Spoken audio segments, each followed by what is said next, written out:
Hi Libra, welcome to your weekly check-in. So within this weekly message, I'm going to include the theme of Venus going direct in Leo.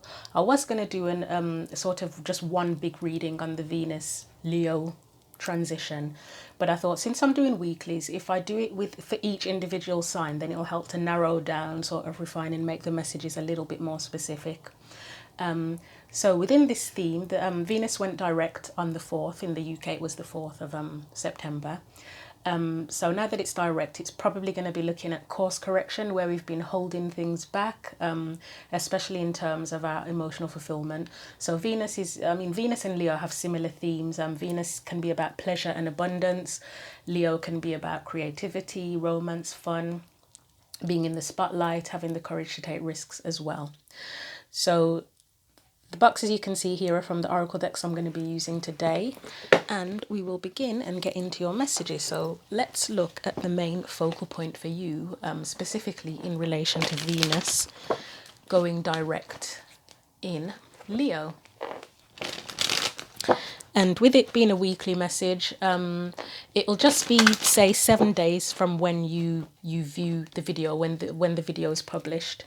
So let's get your main focal point, Libra, for the week. One wanted to jump, or it did jump. It was the 4 of Swords. So you have the Page of Wands.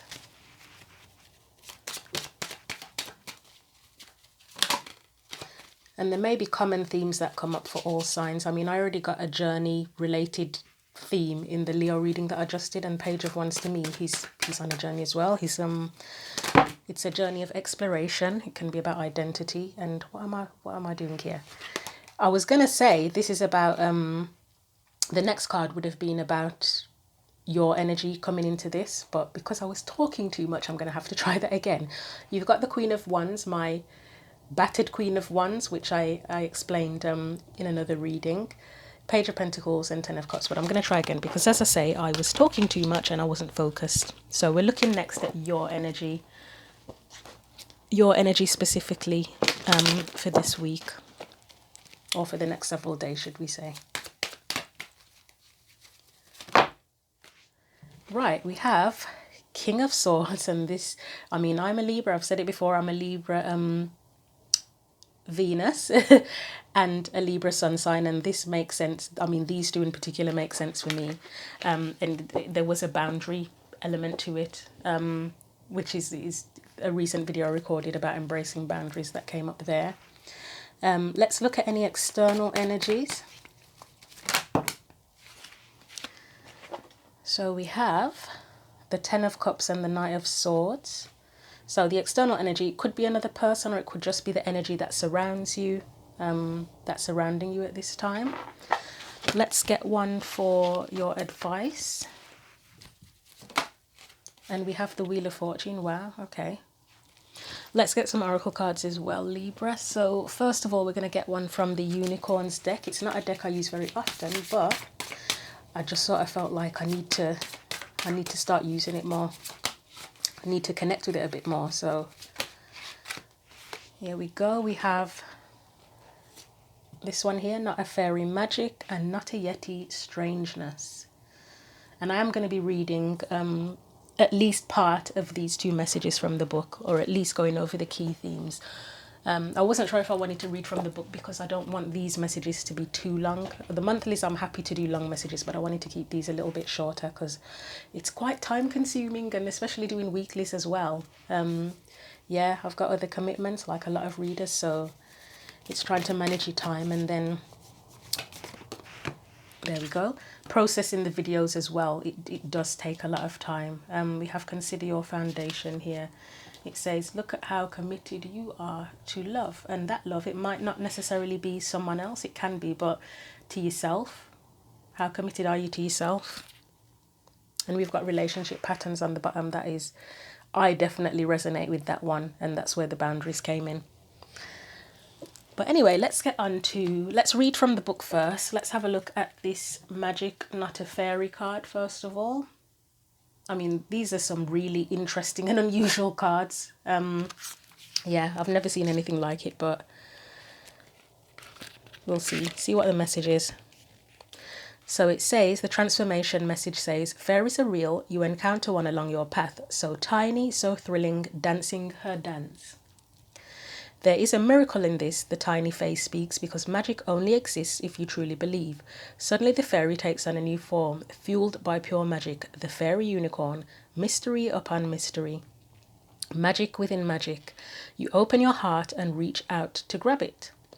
Meditation says, sit with the fairy unicorn as she tells you a tale of a time when the light of magic prevailed in this world. What does she say about the power of belief and trust during her tale? The affirmation says, I believe in fairies, I believe in magic, my world is full of wonder. And the action says, dance with the fairies, have your own little dance party, play magical music and allow whimsy to take hold. Magic lies in you if you just open your heart and believe. That really goes with that Page of Wands energy for me, because it's got a very childlike vibe. I mean, I remember when you were a child, the things that you may have believed in are nothing like what you believe in when you become an adult. So yeah, let's have a look at that strangeness message. That's number 31. Transformation message is, your journey breaks into the lonesome wilderness along a treacherous path. And in that stark climate appears the one who so few have glanced at. It is a search eternal. Some say Bigfoot, some say Yeti, some say law. And there we go with sort of that mystical sort of theme again. But in that quest for the strange and beautiful lies so much more. It is not just a Yeti or Sasquatch or myth or man or boar. It is the peak of curiosity, and the Page of Wands is known for being curious. The Yeti unicorn, adored by lovers of strange tales and adventurers alike, dare to be strange and bask in the glow of this odd yet wonderful light. The meditation says, sit with the Yeti unicorn and ask for guidance. Expect something completely outside of the box. Further mysteries unfold when this strange spirit speaks. Why be normal? That's no fun. I delight in the strange and the curious. That's the affirmation. I am one of a kind. And the action says, when's the last time you did something outrageous? Something out of your character? Something strange? The Yeti unicorn invites you to push boundaries and delight in the eccentric. Be free, be wild, be odd. And I was about to say, while reading that message, that sometimes the Page of Wands can be known as quite eccentric. I mean, the Page of Wands for me is about exploring, in particular, your identity. You've got quite a few cards here that are kind of outside of the box, aren't they? The Magic card, the Strangeness card. You've got that Consider Your Foundation card, which I said could be how committed are you to love, which yourself. Your identity, how committed to you to your identity and being yourself. And you may be quite weird, and that's fine. Or you may feel like you're quite weird, because what is weird really? But let's clarify that Page of Wands as the main theme. Let's see. So this might refer to where you may have held back in terms of your identity potentially. Knight of Pentacles. Okay, let's see what else comes up before I start making assumptions about what's going on here. But I have a thought with that Knight of Pentacles already.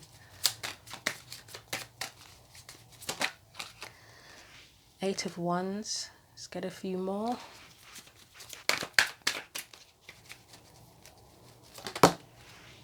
Yeah, I'll get one more, but I have a thought on this.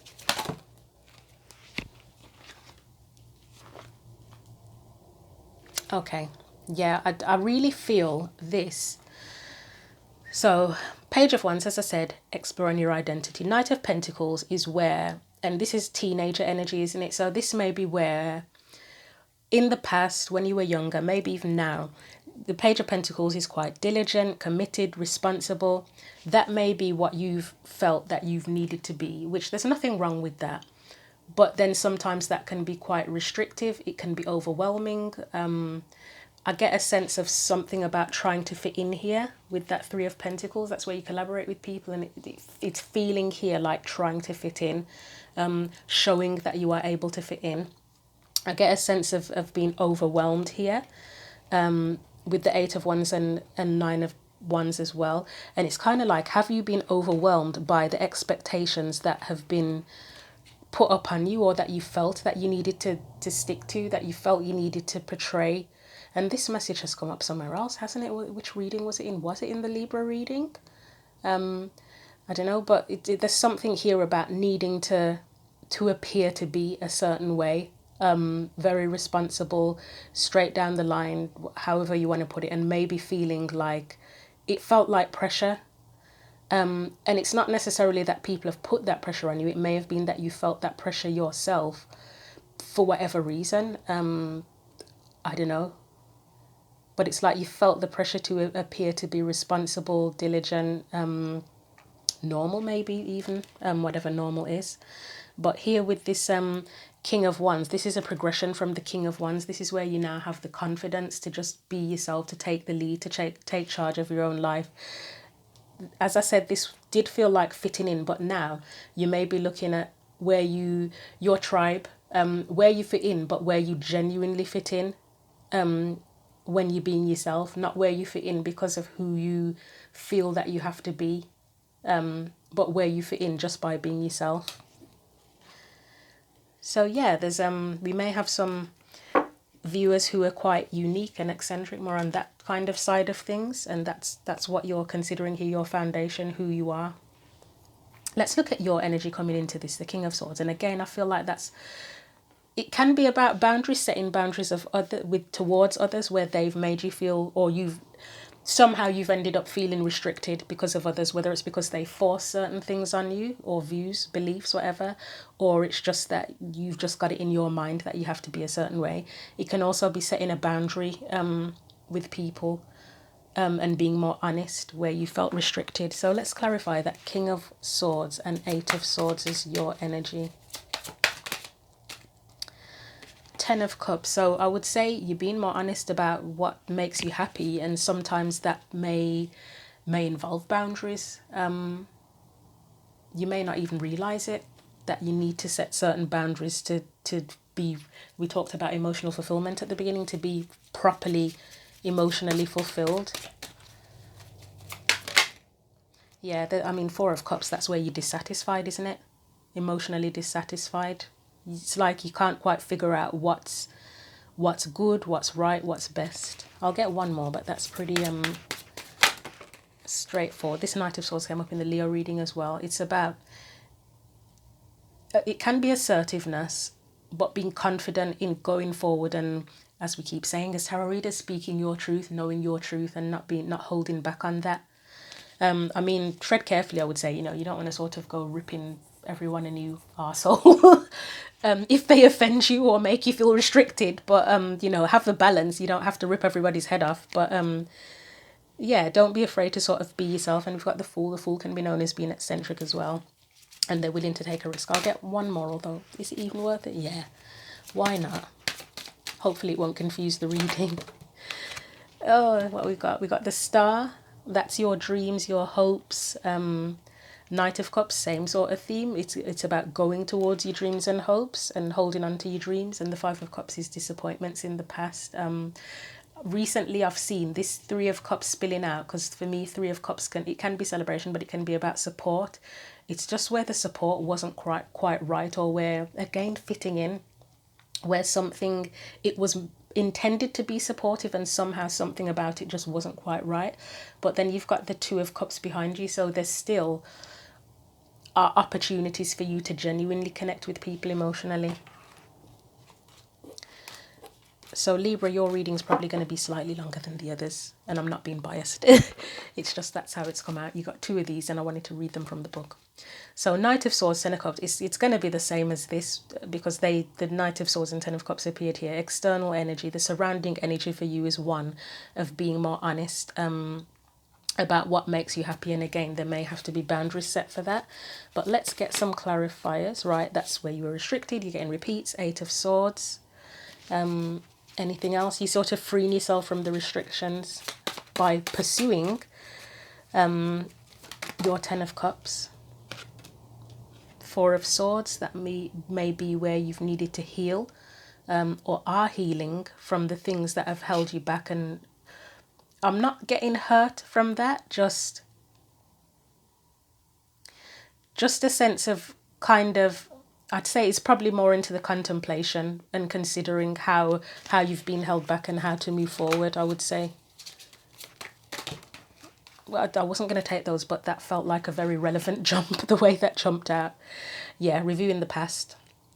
reviewing the past with that Four of Swords and Six of Cups, and then again considering or reconsidering, because it works in layers or steps or whatever, where you may have already considered what will make you happy, but there's just more and more steps to take towards achieving that. And it's like every time you come up against an obstacle, which you do, that's normal, you're like, right, how can I overcome this obstacle to get closer to my emotional fulfillment? Because there are always going to be obstacles, aren't there? We can't have everything easy and have just an easy journey. So let's look at that Wheel of Fortune. So this is your advice, and this is going to wrap up the reading. Five of Swords, that may be interference from other people potentially, and that the interference from other people can impact your thought process as well, can't it, and create conflict for you mentally. It can also be where others have been a bit selfish towards you and expected you to do what they wanted to do, basically, and that impacts you. So the Empress, we'll get another one. I'm getting a sense of growth from that, your own personal growth. Five of Wands, it's conflict again. It's mental. You've got mental conflict, you've got external conflict. And the Empress is there, and she has to stand strong within that and still nurture herself, the things that she loves, the things that she cares about. And she still has to grow through that as well. So it's overcoming those challenges to continue on your path and continue with your growth despite the challenges, yeah. And then being confident within that with that Queen of Wands, still putting your needs first. Not to say you got to be completely selfish, but considering how, still be fair, but put your needs first. Don't neglect your own needs, your own dreams, your desires. And I think in relation to that Wheel of Fortune, that's what will change things. If you still keep the focus, or remember to stay focused on what you're trying to achieve, what you want to grow, what your desires are, and give less attention to the mental conflict, the physical conflict around you, then that will help you. That will help to change things for the better, because the Wheel of Fortune can be positive change. I mean, it's change in general, but it can be more to do with positive changes. Whereas the Tower is usually where things have gone to shit and it all needs to be torn down. But that's your message, Libra. I hope that was useful for you. Feel free to leave your comments if you want to share, if it resonated, or if you want to share anything at all. And I will see you for the next weekly reading. Take care.